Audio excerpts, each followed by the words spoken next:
Rare है but होता है। एंडोमेट्रियोसिस अगर किसी को है तो भी निकलवाना पड़ता है, सबको नहीं निकलवाना पड़ता, उसका मैनेजमेंट हो जाता है ज़्यादातर, लेकिन किसी को एडवांस लेवल पे है कि भाई अब तो निकलवाना ही पड़ेगा और कोई चारा ही नहीं है, तो फिर वो निकलवाना पड़ेगा। ये कारण होते हैं।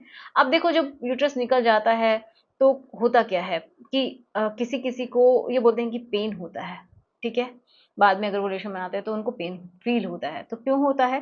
क्योंकि देखो अगर आप 1.5 या 2 महीने से पहले ही रिलेशन बना रहे हैं तो ये बहुत गलत है, क्योंकि इंटरनल जो वुंड्स होते हैं, जो घाव होते हैं, वो दिखते नहीं हैं लेकिन वो होते हैं। ओके, तो उनको हील होने में समय लगता है, 1.5 से 2 महीने तो लगते ही लगते हैं, लेकिन 3 महीने आप मान के चलिए कि आपको रिलेशन नहीं बनाने चाहिए, ठीक है। 2 महीने तो बिल्कुल ना है, लेकिन अगर आप कंफर्टेबल फील कर रहे हैं तो आप बाद में कर सकते हैं 2 मंथ के बाद। बट रिकमेंडेड तो यही है कि 2 से 3 महीने का समय मिलना चाहिए बॉडी को पूरा रिकवर होने के लिए।